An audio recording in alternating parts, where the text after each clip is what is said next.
पश्चिम बंगाल से बड़ी खबर सामने आ रही है। आप देख रहे हैं द न्यूज, आपके साथ मैं सृष्टि मिश्रा। कलकत्ता हाई कोर्ट ने ईडी अधिकारियों पर जो हमला हुआ था संदेश खाली में, उसकी सुनवाई पर ही रोक लगा दी। जी हां, बड़ी खबर इस वक्त की। आपको बता दें, ईडी अधिकारियों ने एक याचिका डाली थी कि हमारे ऊपर जो हमले हुए उसको लेकर यहां पर कलकत्ता हाई कोर्ट को ये आदेश पर सुनवाई करनी चाहिए कि इस मामले में, इस पूरे मामले की जांच सीबीआई करे, वो भी निष्पक्ष तौर पर, क्योंकि राज्य सरकार उन बातों पर भागीदारी तय नहीं कर पाएगी निष्पक्षता से। आपको बता दें दर्शकों, कलकत्ता हाई कोर्ट की एकल पीठ की ही आदेश पर रोक लगा दी है। जी हां, बड़ी खबर इस वक्त की। आपको बता दें, एकल पीठ जस्टिस सेनगुप्ता ने 17 जनवरी को यह आदेश दिया था कि जो ईडी अधिकारियों पर 5 जनवरी को संदेश खाली में राशन घोटाले के मामले में जो हमले हुए थे, जिस पर ईडी के 3 दिग्गज अधिकारी घायल हुए थे, और राशन घोटाला शेख शाहजहां के ऊपर जो छापेमारी हुई थी, उसके बाद रोहिंग्या भड़क गए थे और अचानक से सीआरपीएफ के जवानों पर पत्थर बरसाना, उनके बटुए छीनना और ईडी अधिकारियों के बटुए छीनना, उन्हें गाली गलौज करना, उन्हें मारना। देखिए कितनी नीचे गिर गई पश्चिम बंगाल की जनता, और आपको पता ही होगा किसकी सरकार और क्या हो रहा है।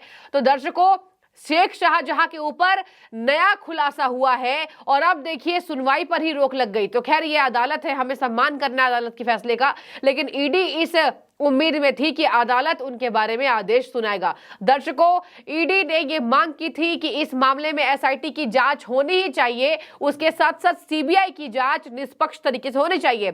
6 मार्च तक इस सुनवाई पर रोक लगा दी गई है, और बता दें आपको 6 मार्च तक इस सुनवाई पर रोक लगा दी गई, और इसके साथ अब इस मामले की सुनवाई जो भी है अब 6 मार्च के बाद होगी, मतलब 1 महीना और ये टल गया।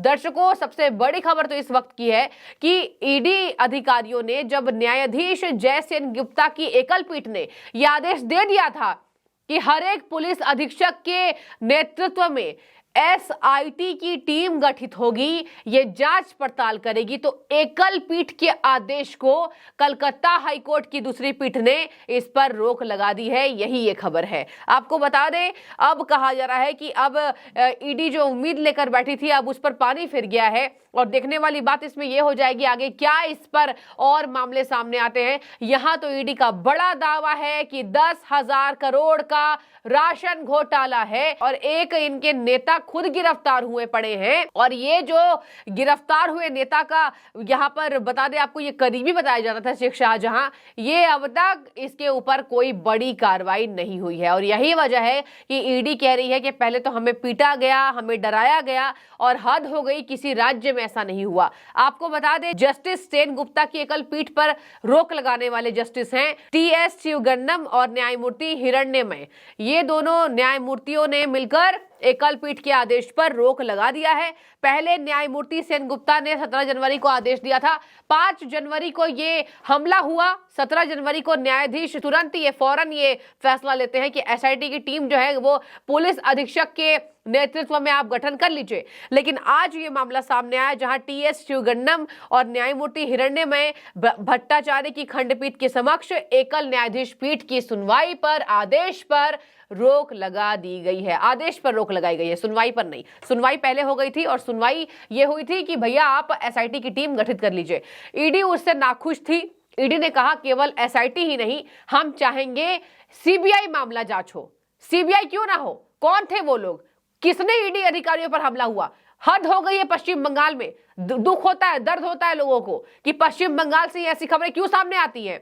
मतलब देखिए, न्यायाधीश सेनगुप्ता ने आदेश दिया था कि यहां पर एसआईटी की टीम गठित हो। अब देखिए ईडी अधिकारियों को, बेचारों को इंतजार करना पड़ेगा, और ये ईडी अधिकारी है, ये कोई देखिए ये साधारण मानव नहीं है जो यहाँ पर राह चलते किसी से भी ये भिड़ जाते हैं। देखिए सिंपल सी बात है, ईडी अधिकारियों ने वहां पर जांच पड़ताल की, आदेश था, वहां पर राशन घोटाला हुआ, 10,000 करोड़ का घोटाला हुआ, तब ईडी गई थी। तो पत्थर, लाठी, डंडे, बटुए चोरी कर लिए गए, छीना झपटी हुई, मतलब न जाने कौन से कृत्य नहीं हुए होंगे। और शर्म आती है बोलकर कि पश्चिम बंगाल हमारा राज्य है, भारत का राज्य है वो। और देखिए जनता इतनी त्रस्त है दर्शकों, मतलब देखिए दुख होता है, पीड़ा होती है कि क्या हो रहा है, राज्य सरकार क्या कर रही है, क्यों अंधी कानून, यहां पर अंधा कानून बना हुआ है।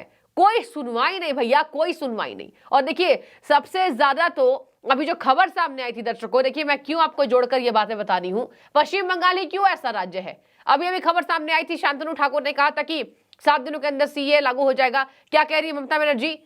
मर जाऊंगी, सीए लागू नहीं होने दूंगी। क्यों? आप भारत के हिस्सेदार नहीं है, भारत में आप नहीं रह रही है।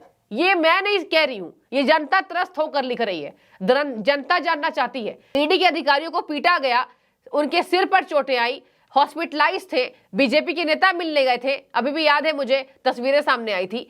आखिर क्यों एक बार फिर से इंतजार करना पड़ेगा ईडी को? आखिर क्यों एसआईटी की टीम गठित नहीं हुई? और अगर ऐसे भ्रष्टाचारियों को खुलेआम सड़कों पर घूमने दिया जाएगा तो हौसला अफजाई का काम ये है या नहीं? ममता बनर्जी कटघरे में खड़ी है या नहीं? मैं चाहूंगी आप कमेंट कीजिए। क्योंकि देखिए, यहां ईडी के अधिकारी जाते हैं 10,000 करोड़ का, और ये शेख शाहजहां टीएमसी का नेता अपने पीछे रोहिंग्या को भड़का देता है, और वो रोहिंग्या आपके बलबूते पर पल रहे हैं, भारत सरकार के पैसे पर पल रहे हैं, घुसपैठिए पल रहे हैं, और ममता बनर्जी कुछ नहीं करती है। दुख होता है।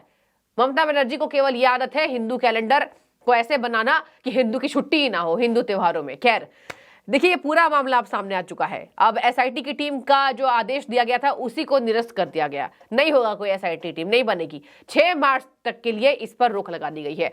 6 मार्च के बाद दर्शकों इस पर एक बार और सुनवाई होने वाली है, और 6 मार्च के बाद संदेश खाली में जो हमला हुआ था, अब समझिए 1 महीने का इंतजार करना पड़ेगा, और उस पर सुनवाई होगी कि हम स्वतंत्र सीबीआई जांच के आदेश को देंगे या नहीं। मतलब अभी कंफर्म नहीं है कि ईडी अधिकारियों को यह निष्पक्ष आदेश मिल जाएगा, अभी कुछ कंफर्म नहीं है। अभी 6 मार्च के बाद जो फैसला आएगा वो देखने वाली बात होगी। अब देखिए, दोनों की दलीलों को सुना गया था, ईडी की दलील को भी सुना गया था, और राज्य सरकार के वकीलों की दलीलें सुनने के बाद ही पारित किया गया था। बता दें आपको कि तब तक संयुक्त एसआईटी की जांच पर रोक लगा दी गई है। अब एसआईटी की जांच नहीं होगी और स्वतंत्र सीबीआई का आदेश भी नहीं दिया गया है। ईडी के वकील ने देखिए क्या कहा दर्शकों। ईडी के वकील ने बुधवार को अदालत में यह तर्क दिया था कि हम चाहेंगे कि मामले की जांच निष्पक्ष हो, क्योंकि यह मामला करोड़ों रुपए के राशन वितरण मामलों पर ईडी की जांच के संबंध में हुआ था, जिसमें राज्य कैबिनेट के एक दिग्गज सदस्य पहले से ही सलाखों के पीछे हैं। और देखिए, राज्य सरकार भी अपनी ओर से इस बात पर जोर दे रही थी कि जांच का प्रभार पूरी तरीके से राज्य पुलिस को दिया जाए। दर्शकों, राज्य पुलिस के बारे में देखिए कमेंट तो नहीं मैं करना चाहूंगी, लेकिन आपको मैं एक उदाहरण जरूर देना चाहूंगी। ईडी इसलिए परेशान थी क्योंकि उनको पता था कि पश्चिम बंगाल राज्य की पुलिस निष्पक्ष सुनवाई नहीं करेगी। आखिर इन्हीं पुलिस के सामने वहां पर क्यों घेराबंदी नहीं की गई? जो रोहिंग्या एक्टिव हुए थे, जिसने यहां पर ईडी अधिकारियों के ऊपर जिसने चोटें पहुंचाई, जितने भी व्यक्ति वहां पर शामिल थे, आखिर उन लोगों को सलाखों के पीछे क्यों नहीं डाला गया? राज्य पुलिस से ये बड़ा सवाल पश्चिम बंगाल की जनता ही नहीं पूरे भारत की जनता कर रही है। क्या हम ये माने कि ये सब ममता बनर्जी के नाक के नीचे हो रहा है? आपको मैंने पूरा मामला एक एक करके बारीकी से बता दिया है। 6 मार्च को अब अगली सुनवाई होगी। ना एसआईटी की टीम गठित हुई, ना ईडी अधिकारियों को निष्पक्ष जांच मिली है, जबकि उनकी हालत गंभीर थी। देखने वाली बात होगी अब अदालत क्या फैसला लेती है। फिलहाल आप अपनी राय रखिए इस खबर पर। आपको क्या लग रहा है? क्या वाकई पश्चिम बंगाल ऐसा राज्य हो गया है जिसको लेकर केंद्र चिंतित है? अब ये चिंता हर जनता की हो गई है, ये विषय बड़ा हो गया है, ये मामला गंभीर है। और क्या आपको लगता है कि लोकसभा चुनाव में पश्चिम बंगाल में फिर से खून खराबा होगा? कमेंट कीजिए। बहुत शुक्रिया।